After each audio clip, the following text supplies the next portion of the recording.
Hello there. Welcome into a Thursday edition of the show. So glad to have you, whether you're listening on your radio, streaming the show online at extrasports1300.com, or you've downloaded the Extra Sports 1300 app to do your listening.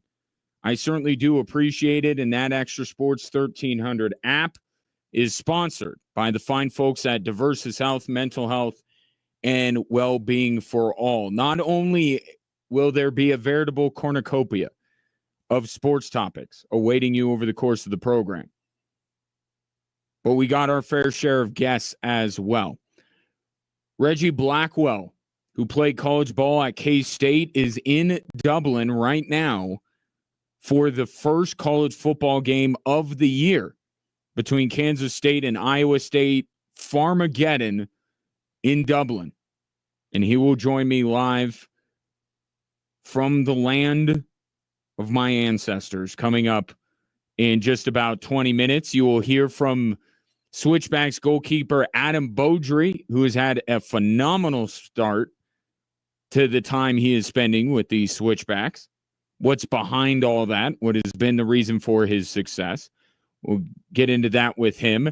And Jessica Mendoza of KKTV 11 will drop by in hour number 2 to set the stage for Saturday's preseason finale between the Broncos and the New Orleans Saints. And we start with, coincidentally, both of those teams because they did a little bit of business yesterday, did they not? The Denver Broncos trading Devon Vele to the Saints for a 4th-round pick next year, or this coming draft, and a 7th-round pick the year after that. Here is Sean Payton on the why of it all.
So there you go.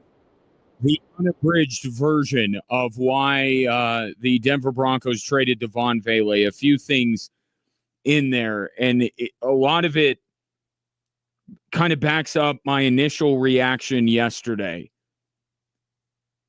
Them trading Devon Vele is not about his spot necessarily on the roster in jeopardy. You know, the timing of it is interesting considering I was making a case for why Devon Vele is not the guy that the Denver Broncos are going to trade, if anyone. But clearly, this was a matter of them getting a good return on their investment and feeling good about the remaining group. I take Sean Payton at his word that this was not an easy trade to do. This was not about a player that was on the way out and they're just trying to get something for him before they get nothing for him. Now, had they been holding him out because they were getting ready for a trade, that's another conversation. But they were not looking to trade Devon Vele. And how they felt about Devon Vele, which is similar to the way I felt about Devon Vele and his place with this team, it doesn't, them trading him doesn't change that. He was still in line to be, after Cortland Sutton and Marvin Mims, the next receiver up for whatever that is worth. Again, I've talked about this, that there's only one football, and Bo Nix is not Joe Montana yet. So the idea that every one of these receivers and the running backs and Evan Ingram were all going to get an evenly distributed portion of the receptions, it's not feasible. And these are things that the Denver Broncos were weighing here. Like, they like Devon Vele, but do they like him more than Marvin Mims? No. Do they like him more than Cortland Sutton? No.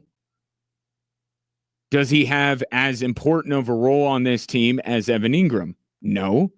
And he's not a running back, which is an area or a position group that Sean Payton is certainly stressing and looking to get more involved this season. So you go down the list and you say, okay, Devon Vele, he's in the pecking order, depth chart, whatever it is, above Troy Franklin, above Pat Bryant.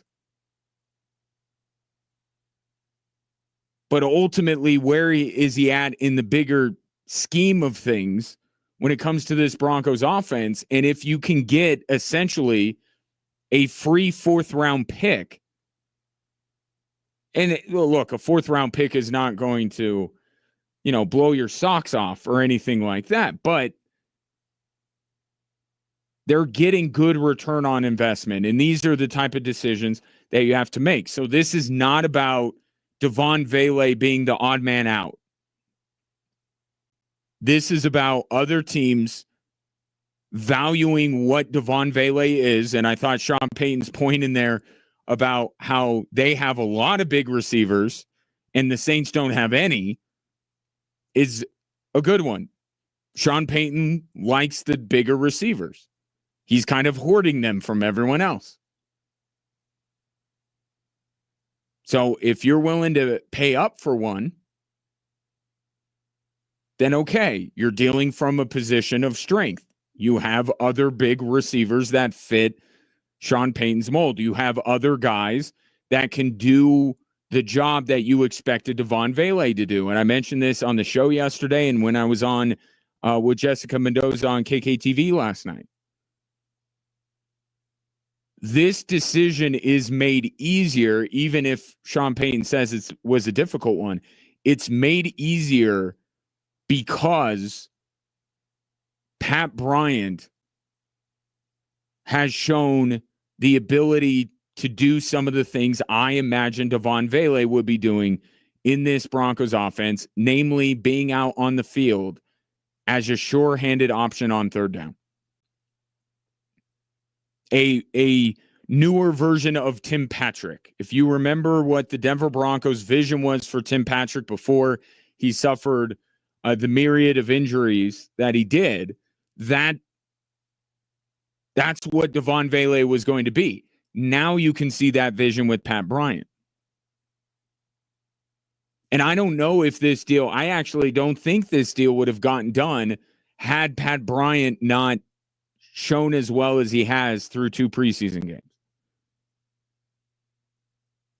We knew Sean Payton was going to give Pat Bryant an opportunity,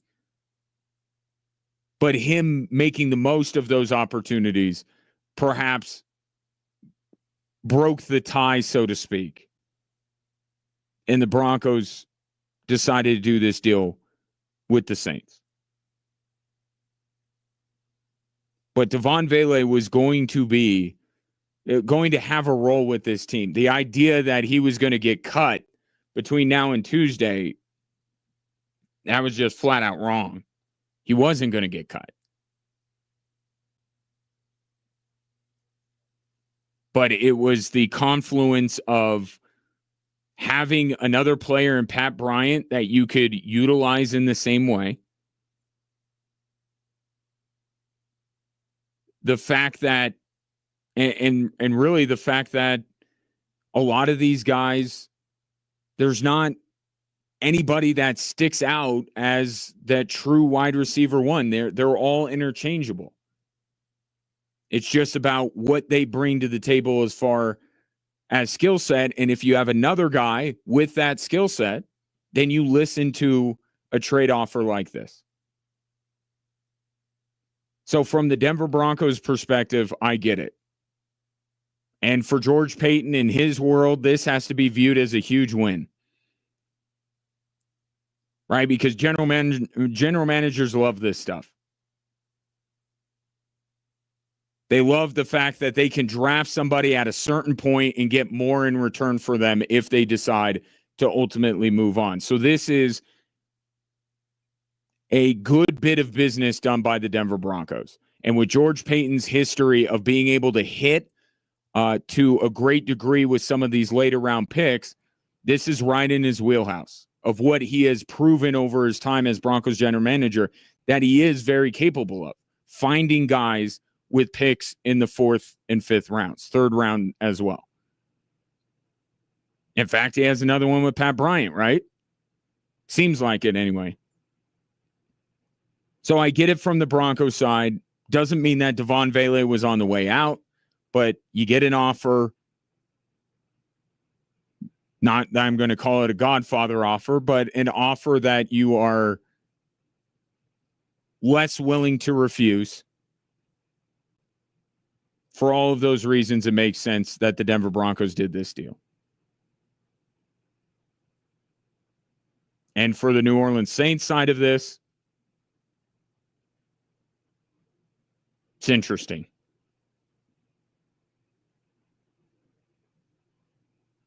It's interesting for them. For a team that's going pretty much nowhere, except to the very top of the draft, for them to give up a pick that is going to be maybe or good chance number 1 in that round. It's an interesting decision, but clearly they're trying to at least, and I give them some credit for it. Like, don't give up your 1st round pick to try and see if Tyler Shuck or Spencer Rattler give you anything, but giving up a 4th and a 7th. Okay. If we could get a bigger bodied receiver for these guys to throw to, and maybe it gives us a better picture, a clear picture of what we have in these two guys, we'll do it. Take your thoughts on the Devon Vele trade, 719-247-1313. Coming up next, the college football season, even if it is an appetizer, it's a pretty good appetizer, especially the game between 2 Big 12 teams in Dublin, Kansas State and Iowa State. Someone who knows the Wildcats as well as anybody will be my guest from Dublin next on Extra Sports 1300.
Welcome back, Drive Time Sports. The college football season begins, not in earnest, but as I said before the break, a little bit of an appetizer before week one.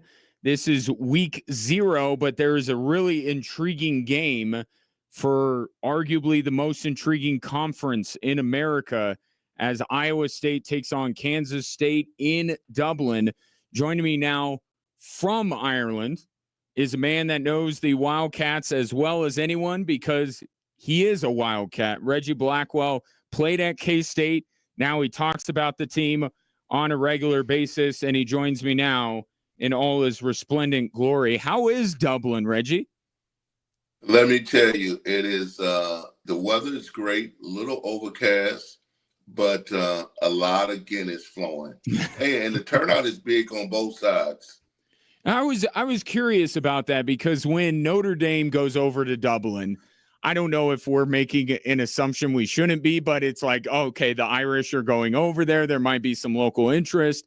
And then Kansas State and Iowa State go, and you're like, well, how is this going to work? But you're saying the locals have really, I guess, there's one thing that who's traveling out there, but also the local interest. Can you decipher between the two and say, is there a lot of local interest in this game? I think it's starting to build a little bit now. Today is Thursday. You know, we're at 10:22 now. You can start seeing the locals, you know, be a little bit more involved because they were in their normal work week early in the week. Right. As where you had K-State and Iowa State, you know, we're traveling over for the game, so we're on vacation, we're on holiday, but you can see it now. People, you know, the taxi drivers, the Uber drivers, the people in the pubs and the restaurant. But let me tell you, the pubs and the restaurant are doing a magnificent job of embracing the game itself, from the merchandise to everything all across the board with both teams. Very cool. Good to hear it. Reggie Blackwell, my guest, talking K-State and Iowa State this Saturday in Dublin, a game you can hear right here on Extra Sports 1300. So let's talk about the consequence of this game, Reggie, because it's football. So we are going to make grand proclamations about both of these teams after just one game. And even though if we learn nothing from the Ohio State-Oregon game last year, we're going to make, bold proclamations. But what is the right way to frame this game in terms of how important it is for Kansas State and Iowa State? Well, particularly for both teams, there are high expectations for Kansas State and Iowa State. They're both returning quarterbacks that had very productive seasons with Rocco Beck at Iowa State and Avery Johnson at Kansas State. So I would tell you, without trying to really blow it all out of proportion, I mean, the world is not going to end if one of these teams lose. But let me put it in perspective. It's probably going to be hard to run off about 8 Big 12 conference wins to try to get to the Big 12 championship if you lose it. 8-1 would probably get you in there in conference play. 2 may or may not. That's depending on the tiebreaker scenario. You don't want to put yourself in that case. You could see what happened last year with a lot of 2 teams that didn't make the conference championship. So to answer your question, the game is enormously important. It's a conference game with 2 top 25 teams, with both teams having high expectations on this season. Leaving out of here a loser mentally is going to be very, very difficult for the other team to come back. Now, that's really going to be a testament to the coaching staff because somebody is going to have to lose this game. And it's going to be a good team that loses this game. I think the team that loses this game is still going to be in the top half of the Big 12. I don't think they're going to go into a Florida State type of situation after they lost over here. I don't think. But that's the type of potential because you're coming off a game and then you got to turn right back around and play another game next week. You basically play 2 games in the month of August and dealing with the travel. So it's going to be important. Yeah, Kansas State, to your point, they have, we know North Dakota, their reputation precedes them as a very good team at the FCS level. And then we know around here in Colorado Springs how good Army can be. So this is not an easy Right. start to the year for Kansas State by any stretch of the imagination, Reggie. You're absolutely right. With the 3 starts, so we should take care of business. Our roster is better than all of these teams, including Sure. Iowa State. That could be debatable with some people, but we are a 3-point favorite, 3.5-point favorite in Vegas with the Iowa State game. I think it won't be that close. I think it'll be a touchdown or a 10-point game, favoring Kansas State. But to your point, you can't sleep. If you win this game, you still got to bounce back and beat a very good North Dakota team. And then you got to come right back and take care of an Army team that runs an option that's going to create a whole nother level of problem for you, because you have to particularly play to a team that you're only going to see that offense one time. Reggie Blackwell, my guest, former K-State Wildcat, now covers the team, and he's going above and beyond the Call of Duty, heading over to Dublin to cover this game between K-State and Iowa State. Let's talk about the Wildcats in the bigger picture. You mentioned Avery Johnson coming back. He is incredibly dynamic. What does he need to do to take that next step as a quarterback? What's the next step of his evolution? Usually our quarterbacks, I think the expectations were way overblown last year. Avery Johnson was a first-year starter last year. And typically Kansas State, even going back to Michael Bishop, going back to L. Robeson, going back way back in the day of some of their more acclaimed quarterbacks, that first year is always pretty much a learning curve. I think what Avery Johnson needs to do is to remember that he's Avery Johnson. And what I mean by that, he is a true dual threat quarterback. He can run it and he can throw it. But I think he needs to just don't think that he has to become a pocket passer. He throws the ball on the move better than any quarterback probably in the country. So what I mean by that is he just needs to play quarterback, protect the ball, understand the coverages better, make some adjustments in that game, don't play hero ball, and make the right decisions in his progressions. And if they're not there, run it or throw it out of bounds. He has enough weapons that's going to surround him, that's going to put him in position to, we don't need Avery Johnson to win the game. We may need him in one out of the 12. We may need him to go 30 for 35 with 450 yards and 4 touchdowns and 150 yards rushing. We may need that one time this year to win, but we don't need that. We just need 65% plus passing, maybe between 50 and 75 yards rushing, and 0 turnovers. And I like our chances. And don't forget, and fans around here will know the name very well, he does have Dylan Edwards to help out. I mean, how many, as you look across the Big 12, how many quarterback, running back duos would you take over these two guys, especially when it comes to creating the Wildcat rushing attack? I don't think there are many, Reggie. There are not many I would take, because let me tell you, you mentioned Dylan Edwards, and we were fortunate enough to get him. We thought we had him originally. Then he right. took a little 1 year. He took a 1 year break to go to Colorado, but he came back to us. And I tell you, this young man is one of the country saw him in the Rate Bowl, if those people that watched a little bit of football. But now the whole world and the country is really getting ready to see what number 3 and Dylan Edwards can do.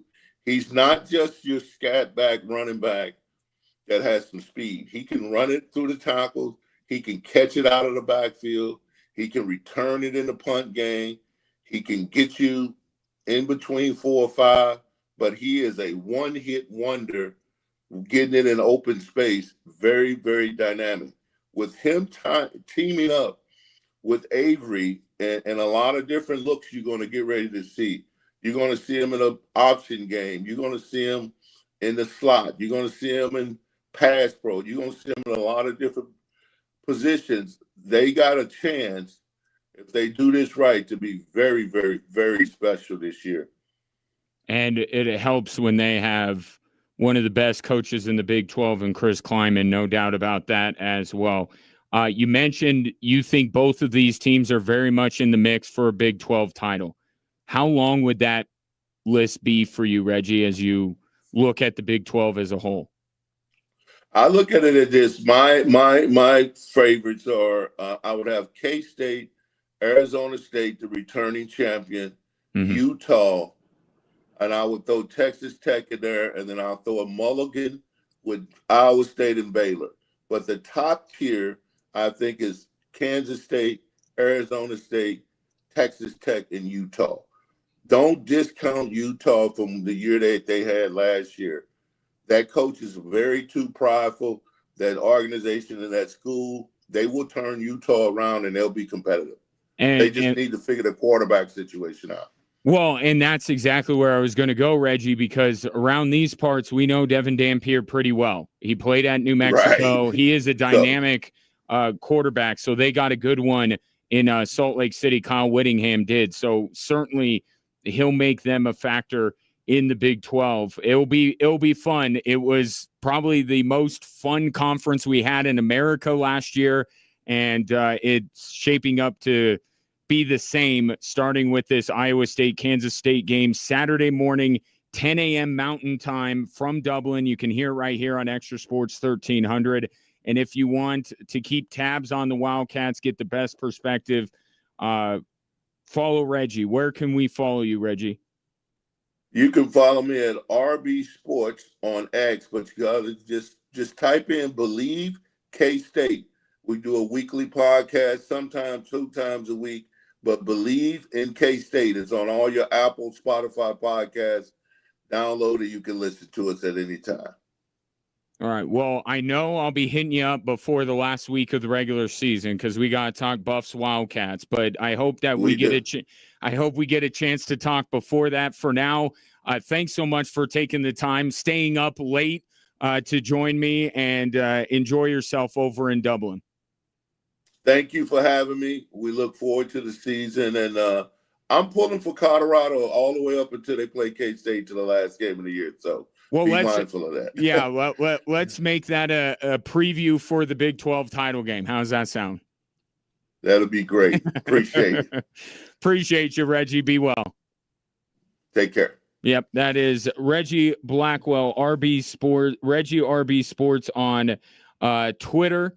And as he said, Believe in K-State. Great podcast. To keep up with Kansas State. Yeah, Avery Johnson and Dylan Edwards. They are a dynamic rushing duo and are going to be able to do a lot of damage in the Big 12. And look, this was a Kansas State team that wasn't that far away last year. Right? They weren't that far away from being right there at the top of the conference. This conference is going to be so fun. It's going to be so fun. And I'm looking forward to Saturday. Again, 10 a.m. is when you can hear it right here on Extra Sports 1300, K-State and Iowa State. Farmageddon in Dublin. Take a break. Another guest coming right up after this. It is the goalkeeper of Colorado Springs Switchbacks FC, Adam Beaudry, a local product from Castle Pines. He's leading the Switchbacks to their second half surge. You'll hear from the youngster next on Extra Sports 1300.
Great stuff from Reggie Blackwell. Catch him on the Believe in K-State podcast, wherever fine podcasts are given away. There will be more from that. Sean Payton is talking too loud on my phone. There'll be more from Reggie coming up as we move through the football season.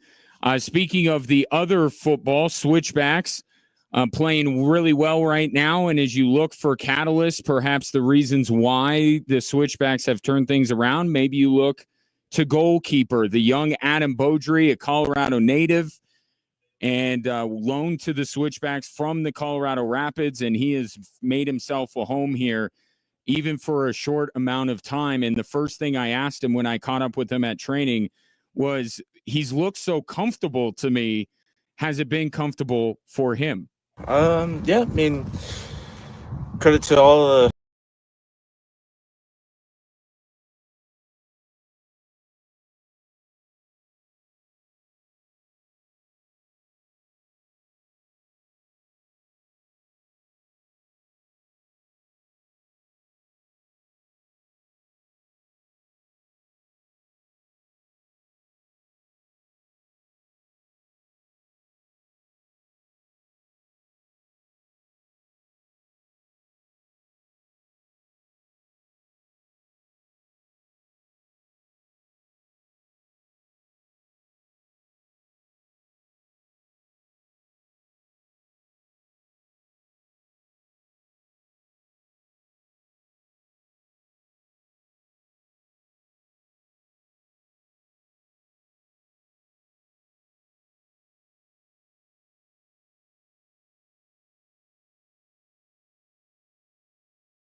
Stay hydrated. Thank you so much. That is one of the newest. He's not the newest member of Switchbacks FC. That is Kyle Vassell, who you will hear from tomorrow on the show. But one of the newer members of the Switchbacks. And again, you look at the way that this team is playing, and Roland and I talked about this on the broadcast Saturday. You try and find the catalysts. I think the break, the week off after the July 4th loss to Louisville, that measuring stick game that the Switchbacks had at home,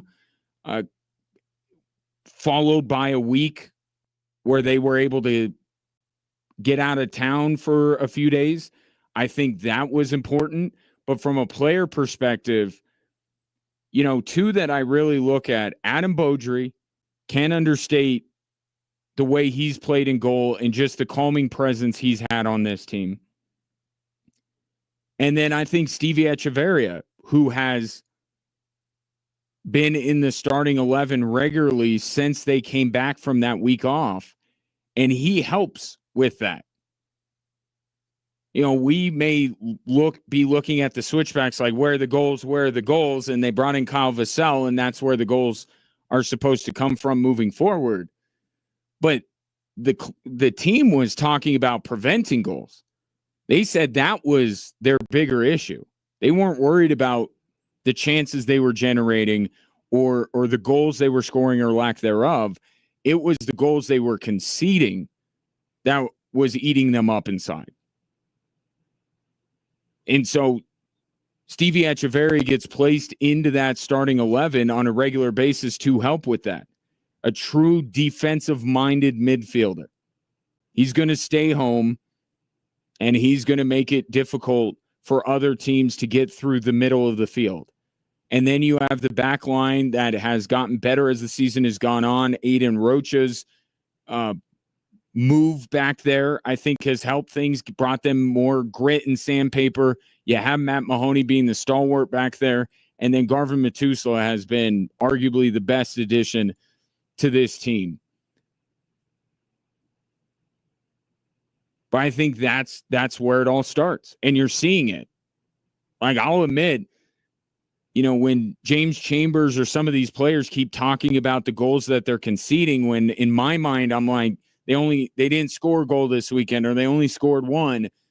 And especially at home, we expect to see the Switchbacks rack up the goals.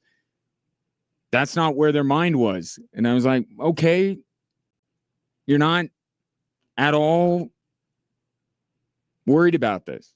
And they weren't. They were worried about the defensive side. And you have seen through the last few weeks, defense has led to offense. Their ability to shut teams down and see games through to the end has helped them on the other side of the field. But as I talked about with Adam there, they're in a situation this weekend where they got to bounce back. They're not going to win every match from here on out, but they cannot have one loss turn into two. And I know this one is away from home, and it's a tough ask to go down to Phoenix, and it's going to be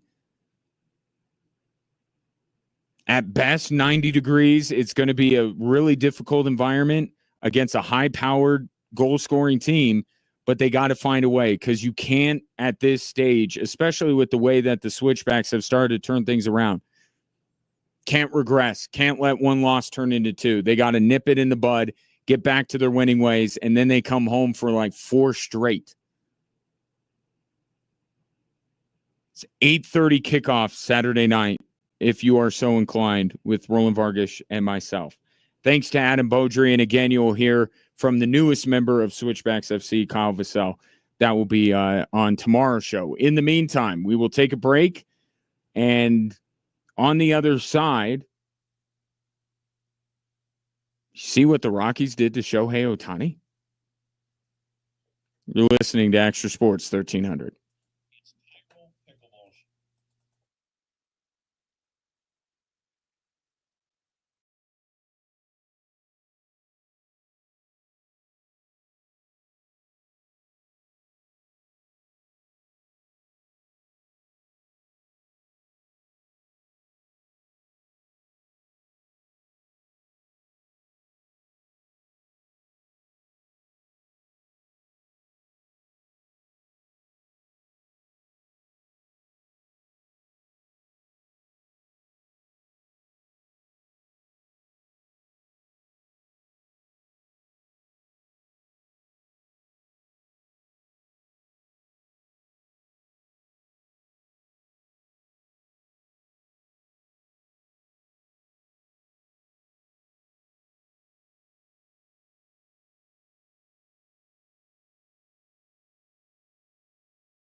Welcome in hour 2 on this Thursday. Appreciate you tuning in, whether you're listening to the show or watching and hopefully listening. I think listening is an important part of the experience. But you can have visual aids by tuning in on our social media platforms at XTRA Sports 1300, Facebook, Twitter, Instagram, YouTube. And as everybody on those platforms says, like, subscribe, evangelize, spread the word. I would appreciate it. And my children would appreciate it as well. My son follows the show on YouTube, and he's wondering why there aren't more subscribers like some of his favorite YouTubers. I don't have a good answer for him. Because I'm not going to say that the content is better with the other YouTubers. Come on now. That can't be it. It's got to be something else. I'm not quite sure what it is. Jessica Mendoza, KKTV 11 Sports, will be my guest here within 20 minutes. Set the stage a little bit for the Broncos preseason finale. Want to get her thoughts on the Devon Vele trade as well. Take your thoughts on that subject if you're interested. 719-247-1313. But got to talk about what happened last night at 20th and Blake. This is the Rockies straight roughed up Shohei Ohtani. In literally. So he gives up more runs than he ever has. I have to check that, but I heard that somewhere. Certainly the most runs he's given up this season, but I think I heard somebody say ever. Get our crack research department on that. But they touch up Shohei Ohtani for 5 runs in less than 5 innings. Very un-Ohtani-like. And then they further the damage by hitting him with a line drive. Not intentionally, of course. But they're knocking it around the yard a little bit, and then one goes up and hits Ohtani flush on the thigh. And it rolls all the way into foul territory on the first base side. Everybody's safe, and everybody in LA collectively holds their breath. Turns out he was okay. And you know what I love? And I am willfully putting the big picture of it all out of my mind. I thought about it. I pondered it. I'm like, you know what? I'm just going to talk about what happened in the game and not worry about the guy that writes the checks there at 20th and Blake. See how that holds up throughout the segment. The Rockies, after hitting Shohei Ohtani, the better way to put it would be after Shohei Ohtani got hit by a line drive. Again, none of this is intentional. However, right after Ohtani is checked out, do you know what the Rockies do? They called for a bunt. I mean, think about the significance of that. Shohei Ohtani gets hit in the leg with a line drive. Okay, clearly, even if he's okay, he's not going to be able to move quite as well. And the Rockies are like, yeah, let's drop down a bunt. Let's make this guy run. Let's make the best player in the world work for it. We're the Rockies. We got this in the palm of our hand. That was kind of a savage move by the Colorado Rockies, if we're being honest about it. And because of the station at which each of these two teams live, it's almost I could understand where some Dodger fans would be like, how dare they? But I mean, that it's allowed. It's happened before. There's no rules against it, but there is a little bit of, I don't know, when you see that, you're like, dang, Rockies, you're going to lay down a bunt and make Shohei Ohtani field it. I'll say this. They're playing to win. They're pulling out all the stops, this Rockies team under Warren Schaefer, and they are winning games. Not today. They lost or losing. Yeah, they're down 9-5. But they're going to split the series with the Dodgers. They'll still have the same amount of wins as the Dodgers since July 4th.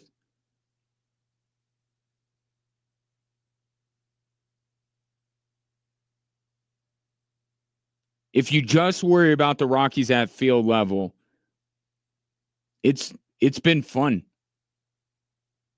Teams playing to win, knocking the ball around the yard. Coors Field is back. I talked about this a couple of weeks ago. The Rockies now have a bit of history on Shohei Ohtani and Paul Skeens. For now, one of the worst outings of Paul Skeens' Major League Baseball life and Shohei Ohtani's Major League Baseball life happened at the hands of the Colorado Rockies, and probably more accurately, at the hands of Coors Field. But they roughed up Skeens. They roughed up Ohtani.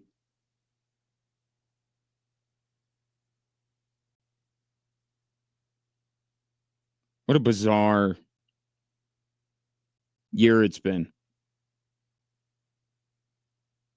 But that was a good night if you're a Rockies fan.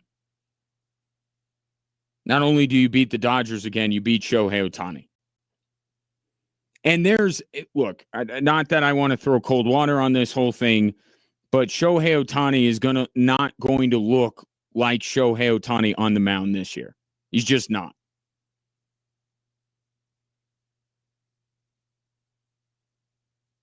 Coming off of Tommy John or the procedure he had, he's not going to be that guy this year. And the Dodgers know that. And the Dodgers are going to stick to a plan to ramp him up. And that was another thing that compounded the issue a little bit. They weren't going to pull him after just a couple of innings. They were going to let him go.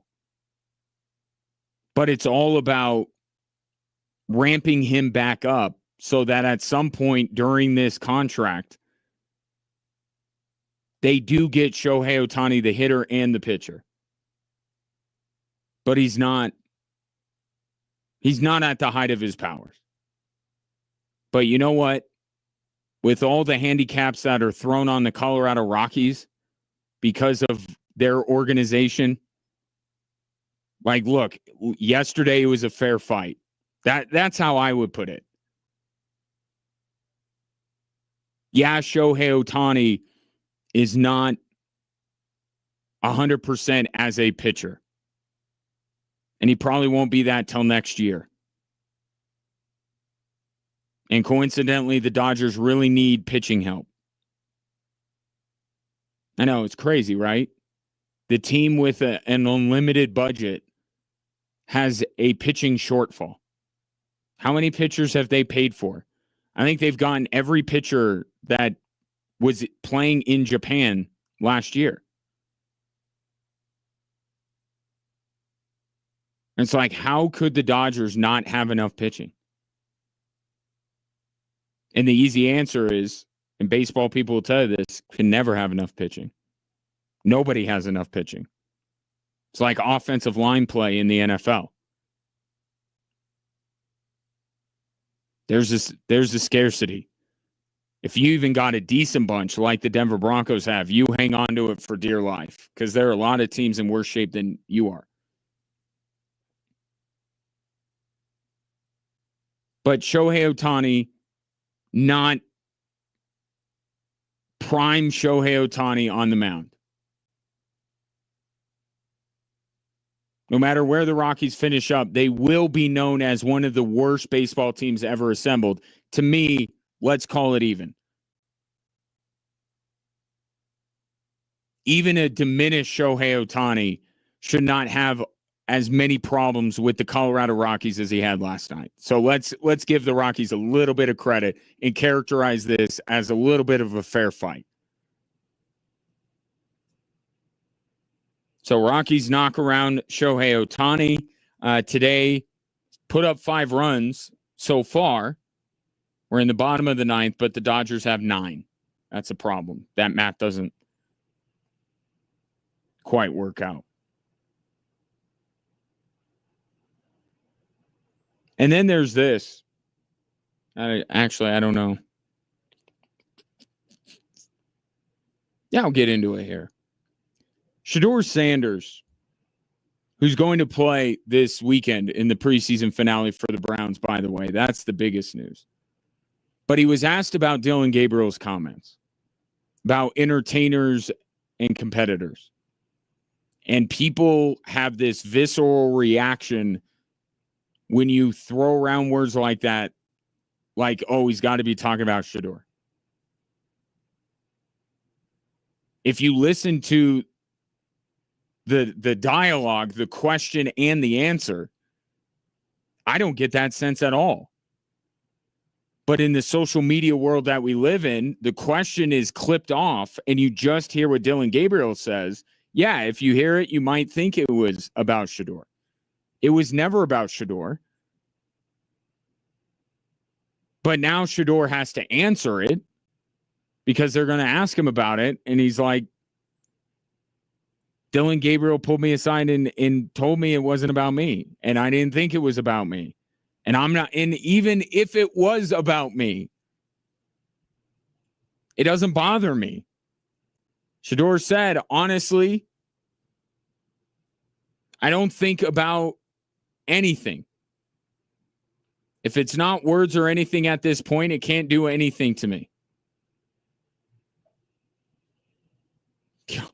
There's been a lot said about Shedeur Sanders, so I kind of get where he's coming from there, even if Dylan Gabriel was taking a shot at Shedeur.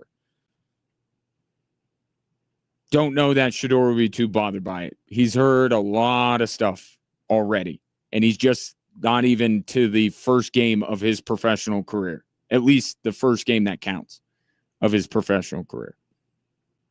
But this was, and there have been so many of these lately. There have been so many of these non-stories that have become stories because we're just trying to push ourselves across the finish line and get to the kickoff of the NFL season where there's real consequence and it's really worth breaking down the games and all of this kind of stuff. We're in the dog days of summer, but we're in the dog days of training camp, the dog days of the NFL offseason, if you will, where we're just trying to get over the hump. We have such a desire and appetite to talk about the NFL that we will make something out of very little. And to me, the Dylan Gabriel comments were never about Shedeur.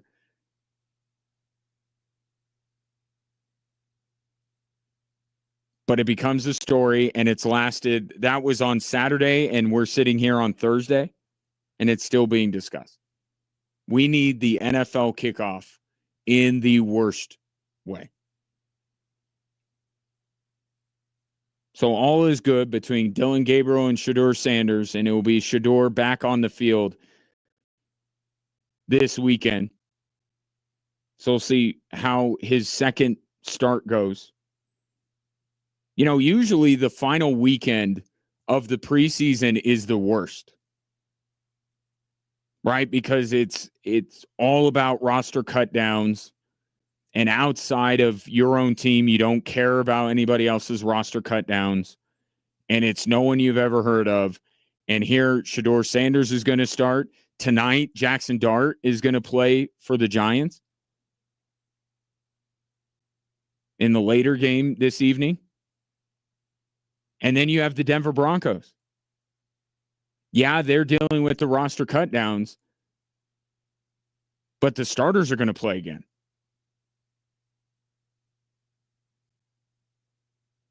I don't know if we need 3 preseason games, but we've certainly gotten it down to these 3 where we're getting some value out of all 3 weeks. This week's certainly going to be more intriguing than last in the NFL. I'm talking about across the board, but especially for the Denver Broncos. Bo Nix and company, confirmed today by Sean Payton, will be playing against the New Orleans Saints. So with that being said, what is Jessica Mendoza most looking for from the Broncos' final preseason tune-up? Sports anchor at KKTV 11 joins me next on Extra Sports 1300.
Welcome back, Drive Time Sports. Broncos wrapping up the preseason this weekend in a game you can watch on KKTV 11. And joining me now to set the stage for Saturday is Jessica Mendoza from that fine news outlet. Jessica, pleasure to have you. How are you? Doing good. Thanks, Ryan. So before we talk about this Saturday, I want to get your thoughts, your reaction to the Devon Vele trade. Yeah, so we were in the sports office, the night before, and not to say we can, predict much with Sean Payton, but me and my weekend sports anchor, Corey Roldan, were both kind of in agreement that Devon Vele isn't really fitting in with this wide receiver room. They have other young guys that bring the same skills and talents that he brings to that room. And unfortunately, he had that off-season injury and has been kind of hit or miss in camp so far. And as we now see with the Saints, there are plenty of other teams that are needing some of that wide receiver talent. And so, we kind of felt like this was due to happen, and less than 24 hours later, the Broncos announced that he's heading to New Orleans. So they wouldn't do this unless they felt good about the guys behind or around Devon Vele, depending on the way you looked at Vele's place in all of this. As you look at that wide receiving core, has someone stood out more than others to you? Well, I think, like you mentioned, I think it's the core in general. So last night on KKTV, Ryan, you talked a lot about Pat Bryant. And I think they are pretty comparable in terms of how, the offense is kind of plugging Pat Bryant into those spots where we assumed Vele would be. But then Troy Franklin, he's just been such a surprise. And I think we talked about him last time I was on your show. But, there was a lot of concerns about Troy Franklin coming in for year two. Regarding, last season's drops and just looking a little bit slow off the line, but he looks completely different so far this year. So he's been really impressive. And then Sherfield Sr., I mean, this is a guy that, Sean Payton has talked a lot about the guys that can also be plugged into special teams and, they make an impact beyond just being a receiver. And so I think he's really exciting from what we saw in the first preseason game and that incredible touchdown grab as well. Not to go down a different path, but just so you know, there's a CU logo right above your head. I don't know if you want to do something. There we go. That better? Well, wait, I just thought, I was just like, I don't know how this is going to go over in Fort Collins, that Jessica. But at least you showed everybody that there is equal representation within the KKTV sports office. Yeah, I'm sure there's a lot of people not watching right now, but yeah, there's a CSU Ram right next to it. I just had the wrong screen. So thank you for pointing that out. No problem. Just trying to look out for you. Jessica Mendoza, my guest. So Sean Payton today confirmed the dudes, the main guys, would be out there this weekend. So with that being said, what's the number one thing you're kind of watching for against the Saints? It's tough because I thought our conversation last week on your show was really good, just about how, maybe it's not good to start to play the starters because of the fatigue and the joint practices and back-to-back weeks. And when you're giving starters 8 to 10, he said 8 to 10 snaps or plays, I feel like that's really tricky and that's really difficult. So, I do feel like we have a pretty good idea of who's making the team. I think, of course, there's always going to be a couple surprises. Somebody that I'm actually we haven't talked about at all is Jordan Jackson from Air Force and the defensive line. I feel like that's a position group that is really hard to really look at when it comes to training camp and practice. But when it comes to game day, that's where you really get a good look at these guys. He had a really good batted down pass off of Bo Nix on Tuesday. And Sean Payton talked about him today. He said he's having a really good camp and he's doing well. So obviously hope he's going to, clear practice squad and make the 53. But I had some good conversations with him this summer, and I definitely hope to see him back with the Broncos this year. Jessica Mendoza, my guest, and Sean was asked about Jordan Jackson specifically, that's got to be one of ours. It's got to be someone from down here that asked about Jordan Jackson. We'll sleuth that out. But I'll bring that audio to you guys listening here as we move through the program. So how much of Saturday for you is going to be about, to what you just mentioned, seeing better out of the starters? Like, how much of that is driving your interest in Saturday's game? I don't know. I mean, so it's going to be a big day of evaluation for the coaching staff, and with cut down day coming up on Tuesday, guys are going to be playing extremely hard. Everyone's playing for not everyone, but many guys are playing for their spot. As I just want to see, how well the starting guys go out there and work together, and just again, like what that final formation, I guess, so to speak, looks like, and who's going out and taking the first snaps at running back. We saw so much of RJ Harvey with the starters in the first preseason game, so it'll be interesting to see if the Broncos go back to that to start. But yeah, just kind of more of like the who's grouped together where, and just how well they are able to go out there with 8 to 10 snaps and hopefully put together a scoring drive for the offense. Yeah, that would be something good for Broncos fans to take away. You mentioned RJ Harvey. We really haven't seen him catch any passes. Yeah. And that, Sean Payton has teased the idea that he might be a second joker. And one thing that I've noticed that Sean Payton does very well in New Orleans and especially here in Denver, he's good about being just judicious enough to keep the mystery going. But like the Evan Ingram, that one play, it's like, I think he wants to keep the Joker to himself, right? Like everybody's talking about it. He doesn't want to showcase what it looks like, or even if RJ Harvey is going to fit that role this season.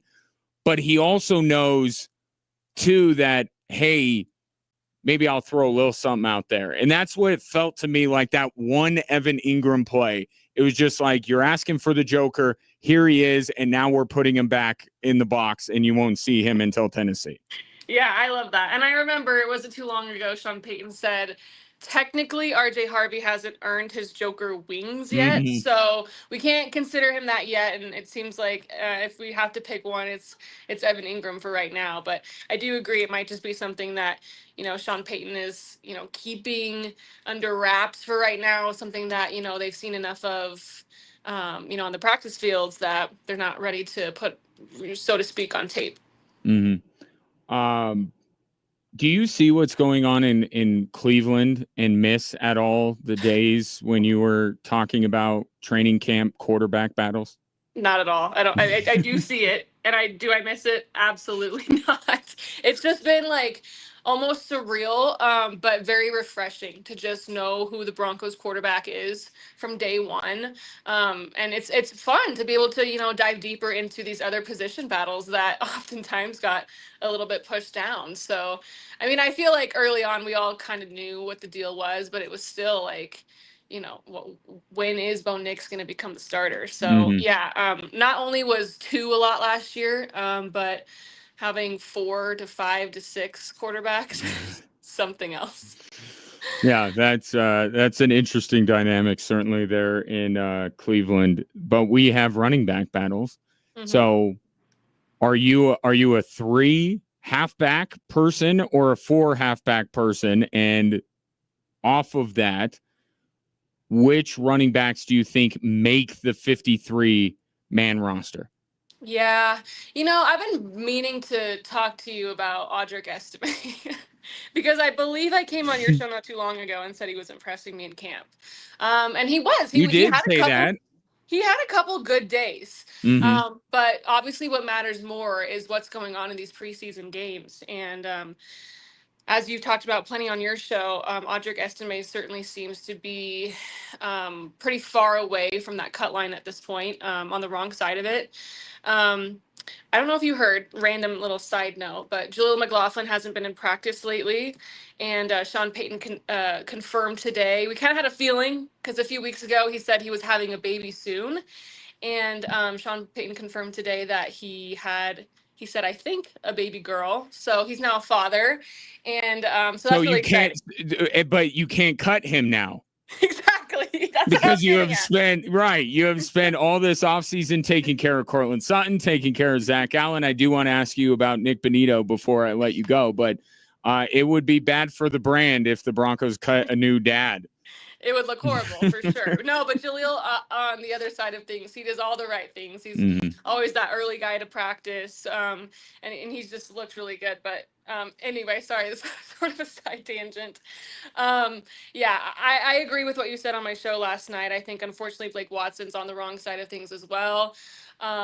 I think Tyler Bidet, he's very useful in special teams as well, and that's something that Sean Payton obviously very much values. So long story short, long answer after my tangent, I think the Broncos go with 4, and I think Watson and Estime are on the wrong side of the cut line this year.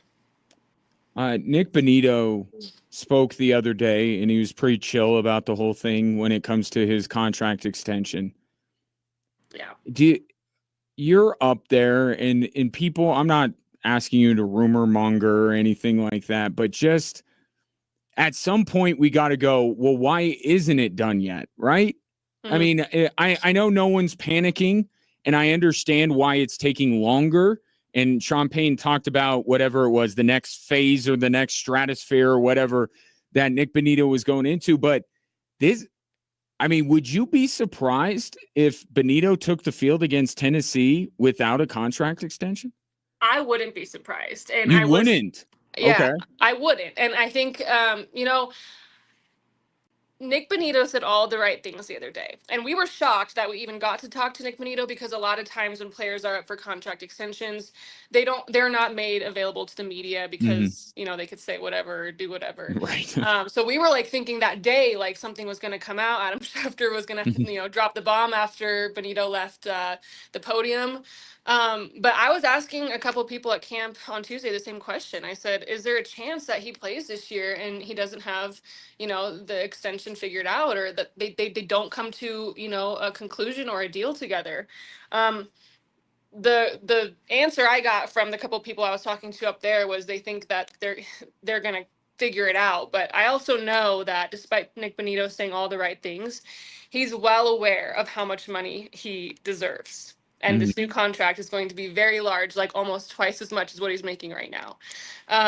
So, yeah, I think the Broncos are in a little bit of a tricky situation, but Sean Payton didn't sound worried either. He basically said it was going to be in that order of Zach Allen, Cortland Sutton, and then Nick Bonito. So he kind of wrapped that all in together, making it sound like it was going to happen. But unfortunately, as we all know, it's just going to get more and more expensive as the season goes on, assuming that Bonito has another incredible year.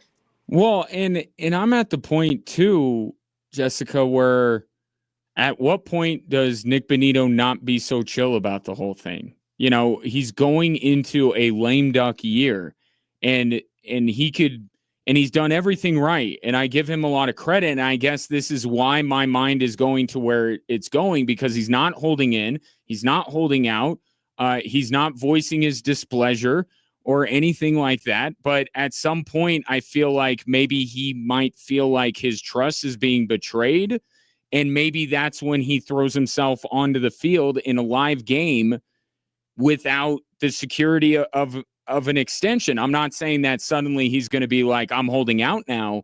But at some point, I just wonder if Nick Bonito's tone changes a little bit if he's out there in essentially a lame duck year.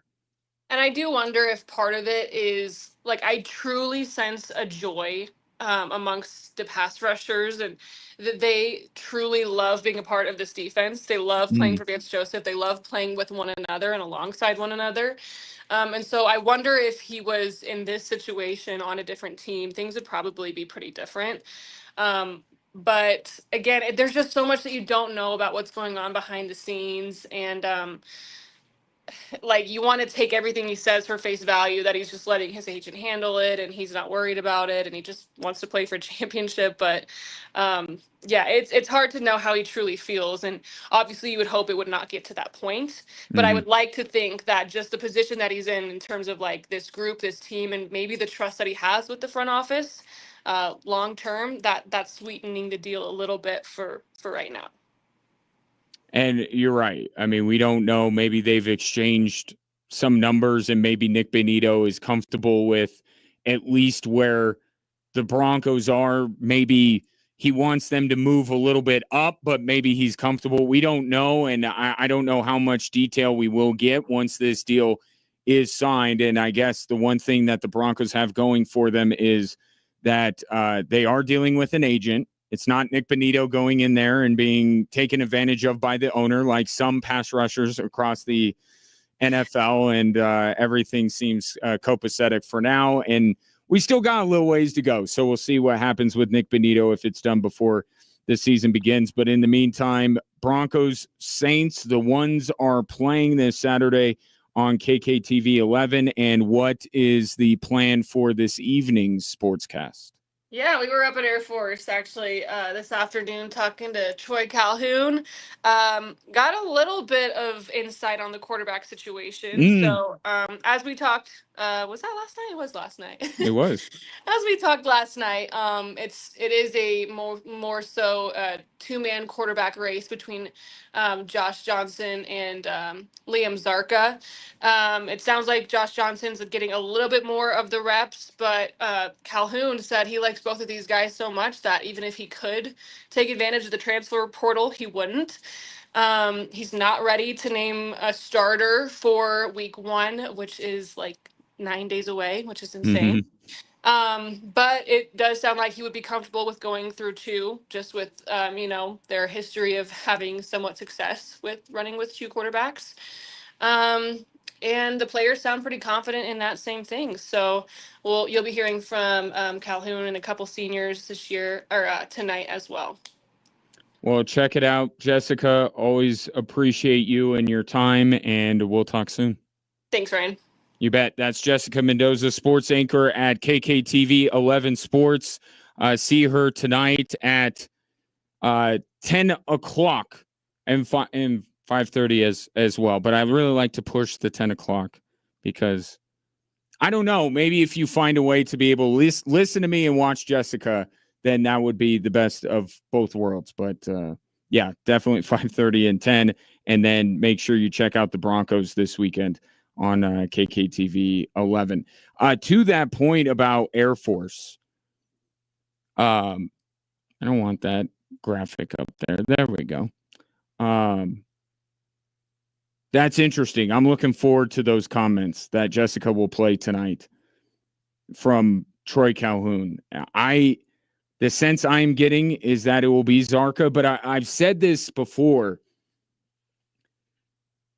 Like, the Falcons are in a really good spot from this standpoint. I know nobody likes to have the most important position to be up in the air and not know about it, right? Jessica and I talked about that with the many years we have spent talking about the Denver Broncos. But they're going to be able to play Bucknell, and then they're going to get a bye week before the real business begins, with all due respect to Bucknell. So you have a chance here to have an idea of what direction you're going, play both against Bucknell, take the bye week, and see if it changes your mind. I think Troy Calhoun will name a starter before Saturday's game, but you put like on the guest list on a late night talk show, subject to change, or a UFC fight, card subject to change. I think the Falcons will name a starter. I think it will be Zarka. And then they will allow Josh Johnson to maybe change their mind, or Zarka to prove them right. That will be the proving ground for the Bucknell game. And then you get a bye week before you play Utah State.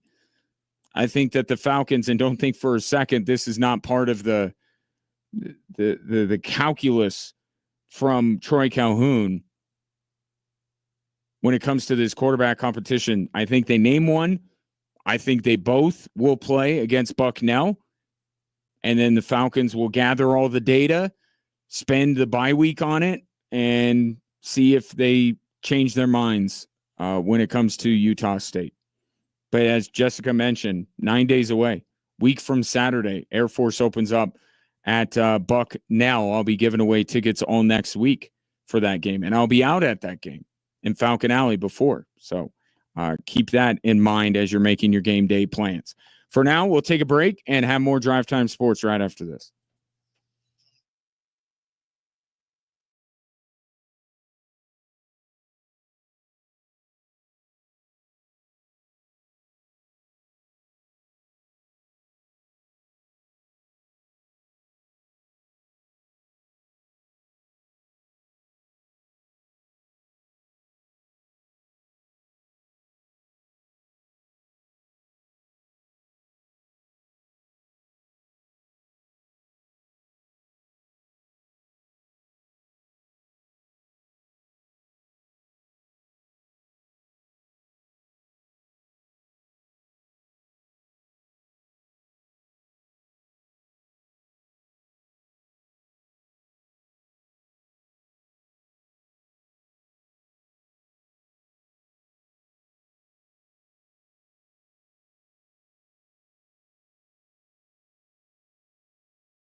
We are creeping closer to the world of college athletics being completely run by the SEC and the Big Ten.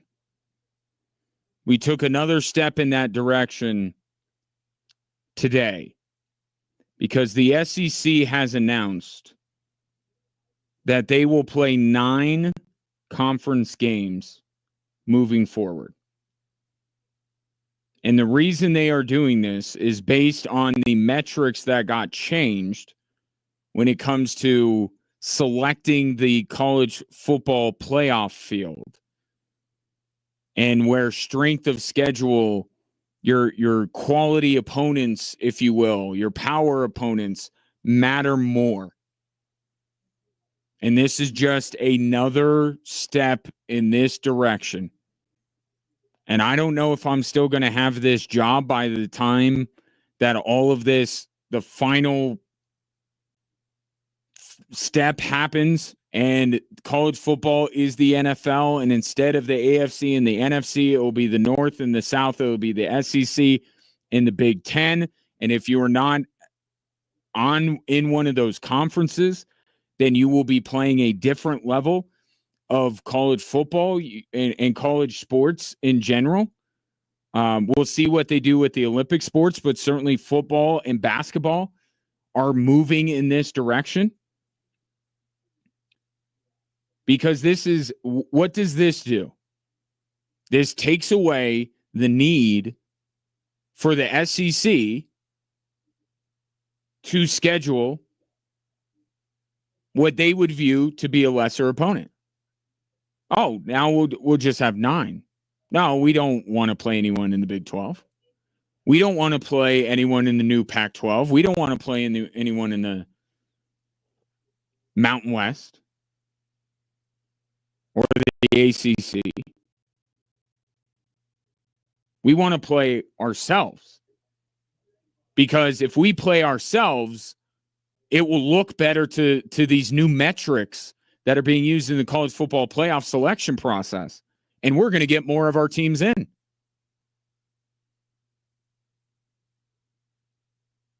It is inevitable, the direction we are going, and there is no going back. The power conferences, and not even the Power 4, I'm talking about the Power 2. I'm talking about the Big Ten and the SEC. They're just going to keep consolidating their power. And if you want a chance to win a national title, you got to go through them, except they're not going to let you play them. Right? They're not going to do that. You got to go through them, but you got to go through them by being a part of the team. When the SEC feels like it is the right time, they will expand. And some lucky college football programs and lucky college basketball programs will be called up to the big leagues. At least that's the way they see it all. Called up to the big leagues, and you will have a seat at that table, and you will play a bunch of SEC teams, and your chances of getting the college football playoff will be better.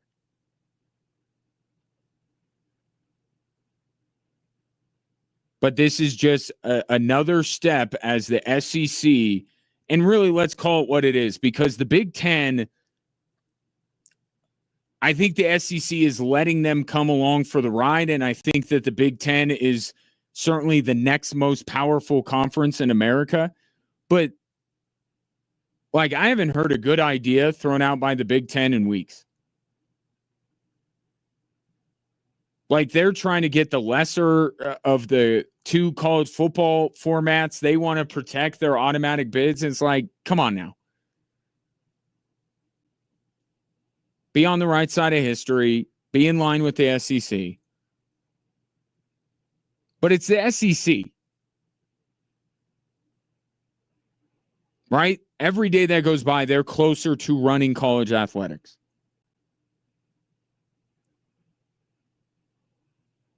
And the path to the college football playoff is almost exclusively going to be going through the SEC, because they're going to have so many good teams, and it's going to be very difficult for anybody.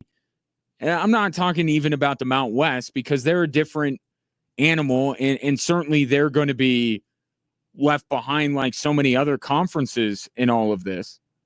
But I'm even talking about the Big 12. I'm talking about the ACC and this pipe dream that the Pac-12 has, that they'll ever return to their former glory.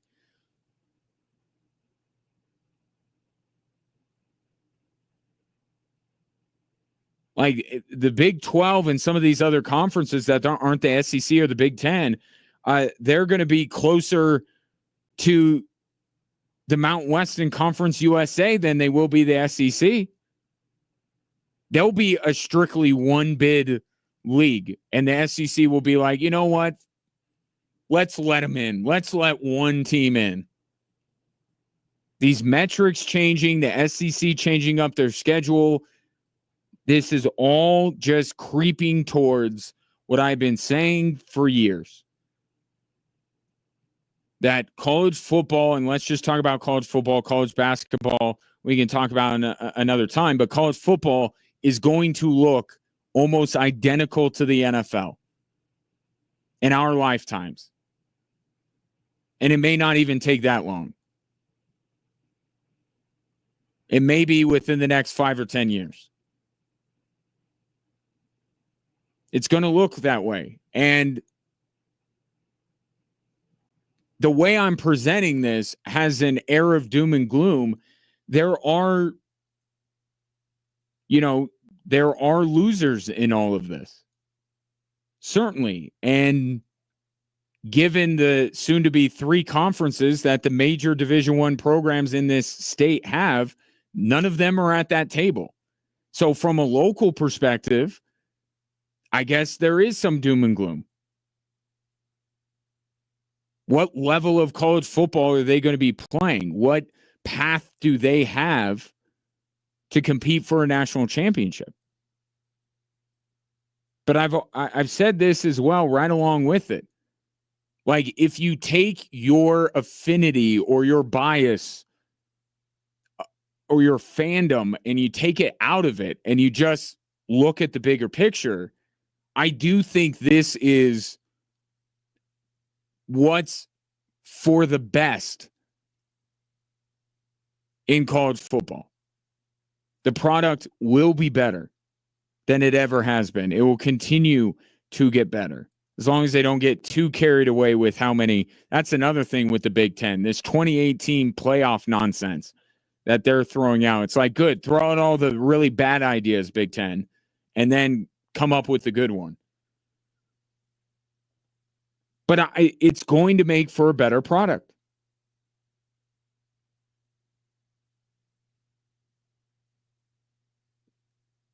And it's going to be a little bit more under control